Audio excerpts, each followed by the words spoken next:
through grace, my higher self, I will be seen as I truly am. Hi, and welcome to the People Pleaser Support Group. If this is your first time here, my name is Tina Rose, and I am a recovering people pleaser. If you are returning, a previous viewer, welcome back. I'm grateful for you, my friend in kindred spirit. This is my daily recording to come on and share details about my lived experience as I heal from being a people pleaser.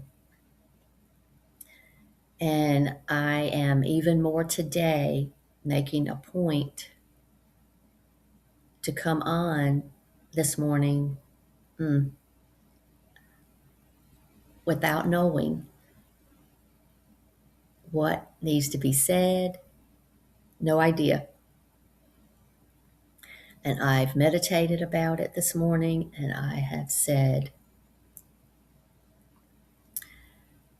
I've made a point to try and clear the ego activity away and out from thinking that I know what needs to be talked about. I have a couple of titles that keep wanting that the ego keeps wanting to push through. The ego activity is strong.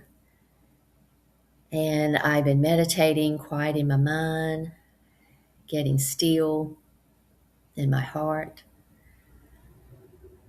so that I can hear, because I know Jesus tells us, excuse me,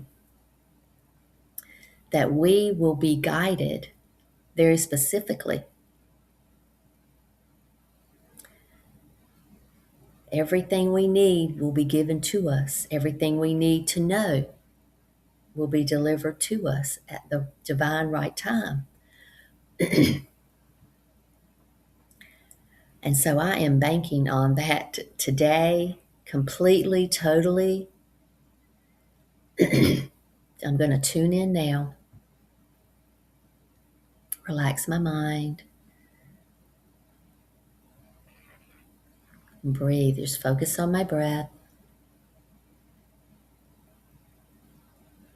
and know that everything I need, I will be given. And listen for God's voice. And it doesn't always come in as a voice. It can come in as a thought, or feel like a thought. It can come in through clairaudience, our non-physical ears, which feels like we're hearing it. I have heard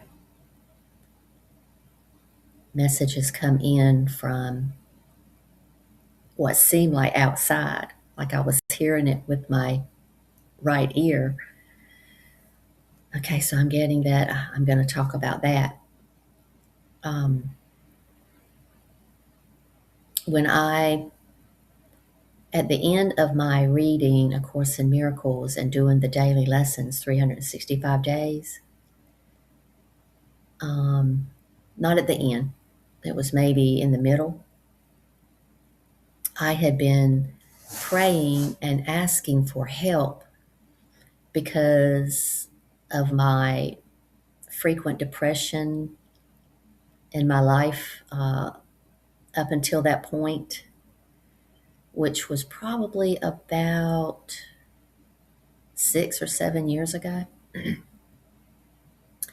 I had been praying because I would self-medicate because people like me in similar childhood trauma,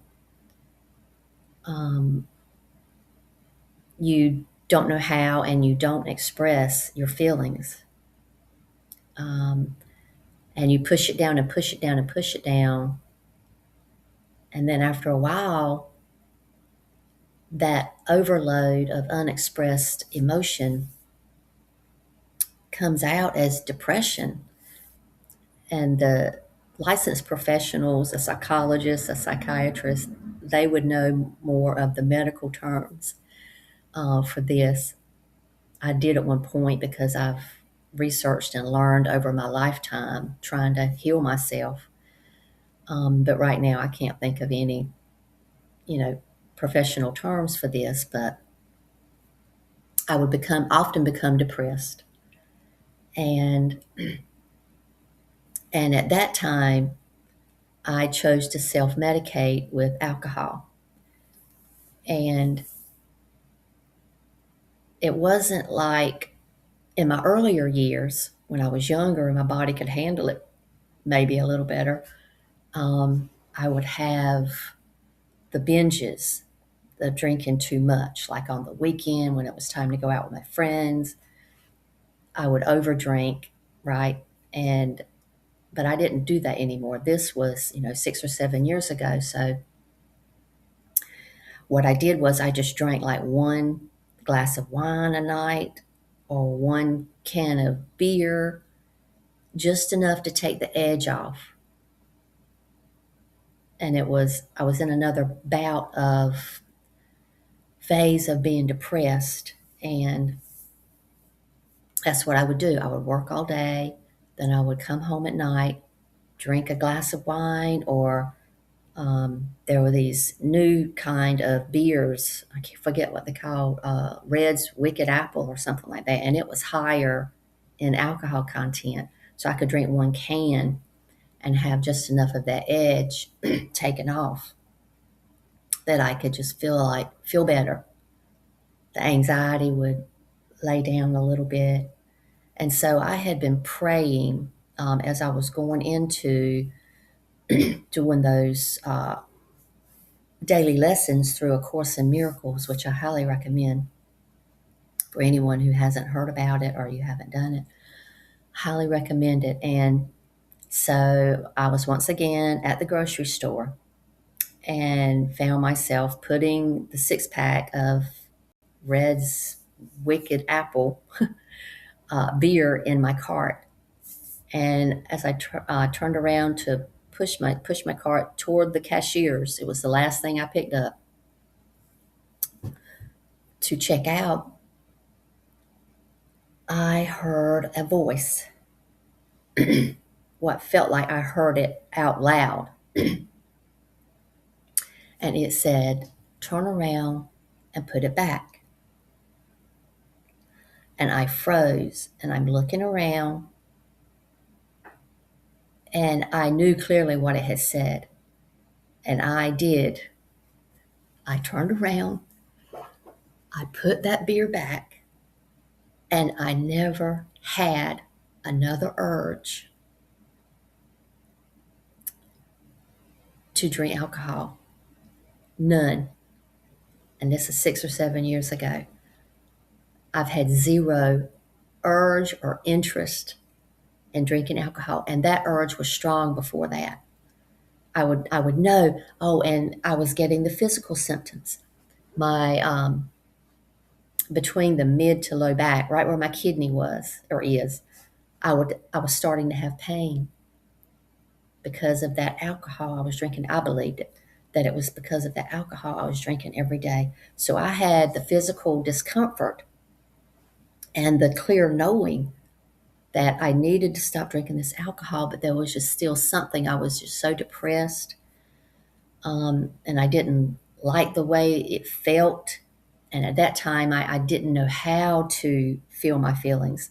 I had ignored them for so long and pushed them down for so long. That's all I knew. That's all my body knew. Although at the same time, my body knew I needed to expel it, or feel them and transmute them, but I just couldn't do it. I would stand there knowing that my kidney was going to hurt, and that it wasn't good for me, and I would still get it and drink it because I felt like I needed it. I was self-medicating.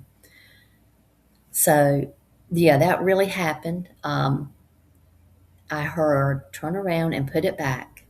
And it was a miracle. I've always called it a miracle because I never had another urge to drink any alcohol. And a lot of times I will tell people about it. I've never talked about it on a recorded video before, so this is the first time on YouTube that I've talked about it. But in my personal life, as always, I would tell friends and family, but I never had anyone around me in my physical environment, at work, at home, friends. Um, I never had anyone that believed things like that could happen. I've always been by myself in that. Even when I tried to search out people um, locally, groups, it just, it would be temporary. It's like they were that, but it wasn't the right fit for me. We weren't in alignment. Like we weren't soul family. So it has been a little bit lonely around that. Um, Up until I started interacting on a daily basis, and I took that, it was in 2020, when I took that online how to uh, read and be a medium kind of thing, read oracle cards, tarot, and stuff like that. That's when, and that was just dropped randomly into my lap because it was the right time. It was in 2020, um, a week, 1 week after I quit my job. I followed my heart and I quit my job, and I've talked about that on a previous video. I don't remember the name of it, but yeah, and I had never had these YouTubers come through my feed, and boom, there they were. It was because it was the right time. Spirit puts what you need in divine right time in front of you. And so in 2020 is when I started having closer, conscious relationships with spirit, with my guardian angel was a big one. I love him. And my male guardian angel, his name is Valinor. And Jesus is another big one. Archangel Michael is another big one. Okay, and what's coming into my mind now is a time after I finished A Course in Miracles, and I was, having these conscious daily interactions with spirit. And I was in bed one night and I felt a hand come up against my upper back. And it was obvious. At that point, I was very open to whatever. And so I read into it and I talked to my guides and I got some channeled information that was Archangel Michael. And it's like I was there's a word, dilly-dallying, dragging my feet, daisical. I don't know what that word is. But just, I had finished A Course in Miracles, and my mind had been clarified, but now I was kind of what I would call in 3D terms, like in a rut, just kind of stagnant, staying there, and I needed to take action. And that's what he was doing. He was putting his hand on my upper back. I was like, Tina, let's get going. And I did this thing with a group of people one time online where we would spend a 2 or 3 day period with one particular high frequency being. And it was like a whole weekend. We were going to spend the weekend. And two of them that I did, one weekend it was Archangel Michael, and another weekend it was Jesus. And that was so fun. that was so fun because it was so obvious the things that would come into my experience when I was spending the weekend with them. And I want to jump on to Archangel Michael because I've talked about my close encounters with Jesus several times, but with Archangel Michael, that weekend that I spent with him, it was so fun. He was such a jokester. He felt like uh, my big brother.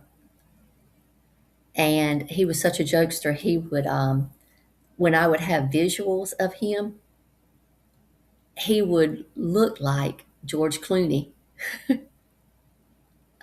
You know, of course, at the time, I was like, he was like sexiest man alive to me.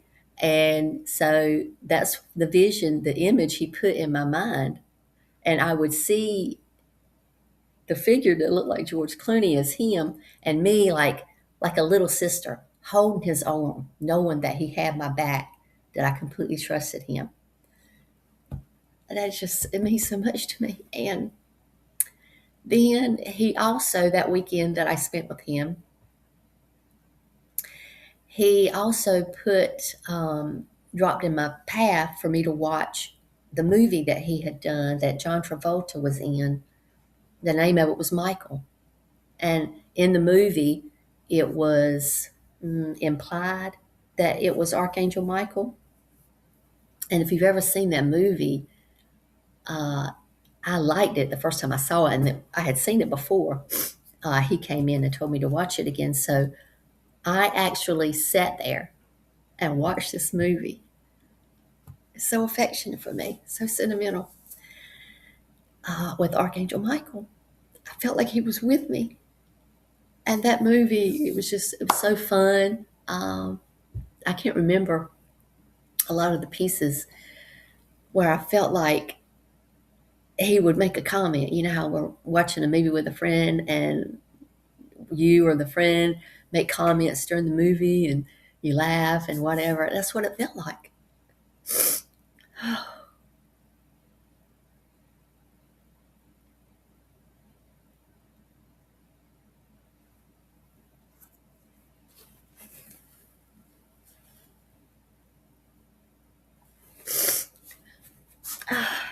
It feels good to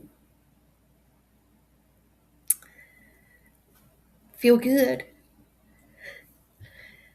Feels good to feel good. And think about happy memories. Yeah, because if I were led to do something, well, I'm crying anyway, but maybe there's something under this that I'm releasing because I did spend a lot of time, alone and growing up, and even in my adult years, even when I was with people, it's like I was still emotionally by myself because I never could build a true rapport with people. I was too afraid. I didn't know how. So, I mean, I have times where, I was at parties or with people, with a partner or a friend, and we would laugh and joke. But there was always something where I wasn't being completely myself, and I could feel that dissonance. But when I'm going on 20 minutes now into this video, when I had that weekend with Archangel Michael, it was just so fun. He made me laugh so much. He was such a jokester. Um, and I started calling him my boo. Archangel Michael is my boo. And I love him so much. I love him so much. And I have invited Archangel Michael to live with me. And that was years ago. And so everywhere I go, I know that Archangel Michael is with me. And just had a vision or image of his sword. And that's metaphorical, but That's the way a lot of us know Archangel Michael. So thank you, Archangel Michael. He's here. I mean, that's why I'm crying, because I feel his love. And he loves all of us like this. So maybe today's theme for today's video is about getting personal, building a rapport with an ascended master, an archangel, whoever your preferred high frequency being might be. Commit and set your intention to have a personal experience with them. Spend the weekend with them. I, I yeah, as you can see, it was very touching for me, and I think it would be for you too.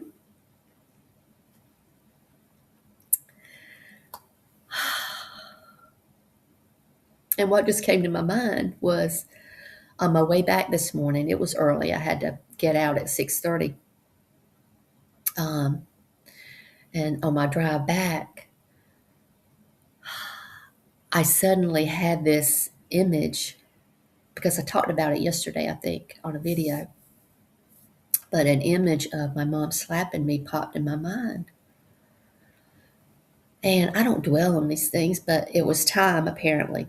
The spirit put that image in my mind, and I felt some residual emotions coming up to be released. And, started crying in the car. And so I think it's all part of the agenda this morning by spirit, for me to feel the love, for me to know even more, even though I feel like I know it intellectually, but from an embodied standpoint, for me to know that I didn't deserve to be slapped like that, to embody that, to know it